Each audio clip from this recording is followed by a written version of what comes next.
বন্ধুরা, আজকে শুক্লা রান্নাঘরে সবাইকে স্বাগত। আর একটা নতুন রেসিপি নিয়ে চলে এসেছি। আজকে রেসিপি হলো এই বৃষ্টির দিনে মুচমুচে কলা থোড়ের চপ। আমি কিভাবে বানাচ্ছি প্রথম থেকে শেষ পর্যন্ত পুরো ভিডিওটা দেখার অনুরোধ রইল। আমি সবারই প্রথমে কলা থোড়টাকে এইভাবে কেটে রেখেছি কুচিয়ে কুচিয়ে, আর এখানে তার সাথে দুটো আলু। আমি সবারই প্রথমে আলুগুলোকে আর কলা থোড়টাকে আমি ভালো করে সিদ্ধ করে নেবো কুকারে করে। আপনারা চাইলে কড়াতে করে সিদ্ধ করতে পারেন। এর মধ্যে দিয়ে দিচ্ছি জল, দিয়ে দিচ্ছি একটু নুন, আর দিয়ে দিচ্ছি হলুদ। এবার খুব ভালো করে আমি সিদ্ধ করে নেবো। ওখানে কলা থোড়টা সিদ্ধ হতে হতে আমি চপের ব্যাটারটা তৈরি করে নেবো। এর জন্য পরিমাণ মতো বেসন নিয়ে নিয়েছি, আর বেসনের সাথে দিয়ে দিচ্ছি একটু চাল গুঁড়ো। চাল গুঁড়ো দেওয়ার কারণে মুচমুচে হবে। এখানে দিয়ে দিচ্ছি পরিমাণ মতো নুন, আর দিয়ে দিচ্ছি হলুদ, আর দিয়ে দিচ্ছি একটু ঝাল লঙ্কার গুঁড়ো, দিচ্ছি একটু খাবার সোডা। শুকনো উপকরণগুলো আমি খুব ভালো করে মিশিয়ে নিচ্ছি।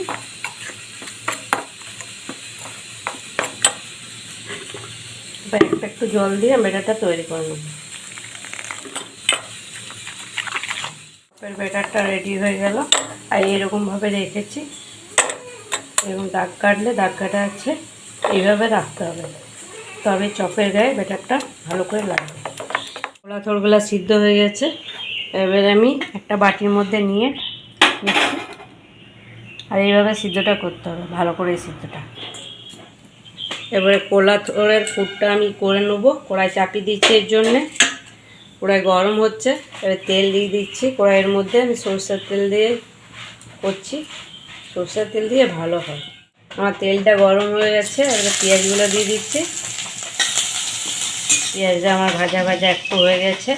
এবার দিয়ে দিচ্ছি আদা রসুন। আমি থেতো করে দিয়েছি, থেতো করে দিলে এটা ভালো হবে, আর বেটে দিলে জল জল হয়ে যাবে। এর মধ্যে একটু থেতো করে দিলেই ভালো হয়। এবার রসুন আদাটাকেও ভেজে নেবো।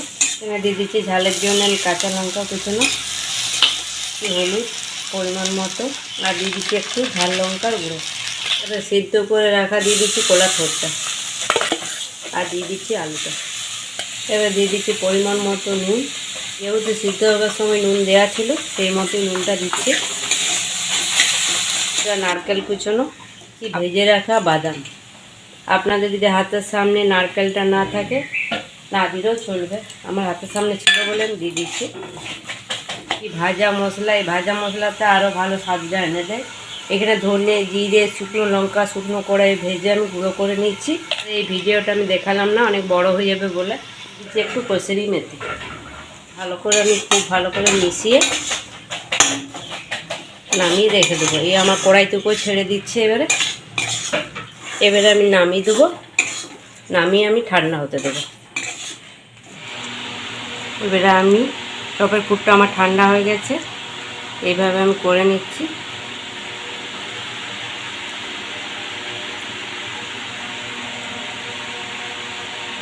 এবার ব্যাটারের মধ্যে দিয়ে দিচ্ছি, আর ওদিকে আমি তেল চাপিয়ে দিচ্ছি। তেলটা আমার গরম হয়ে গেছে।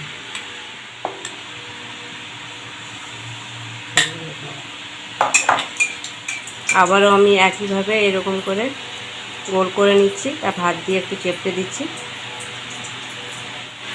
এর ব্যাটারের মধ্যে দিয়ে দিচ্ছি।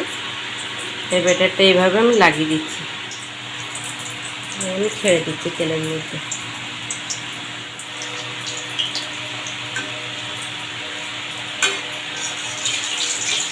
এইভাবে আমি উল্টে পাল্টে খুব ভালো করে লাল লাল করে ভেজে নিলাম চপগুলোকে এবার তুলে নেবো। আর কত সুন্দর হয়েছে চপগুলো। এইভাবে আমি সব চপগুলোকে বানিয়ে নেব। সমস্ত চপগুলো ভাজা হয়ে গেছে। কত সুন্দর হয়েছে, ভেতরটা পুরো লেয়ার পড়েছে, আর ভিতরে মশলাটা।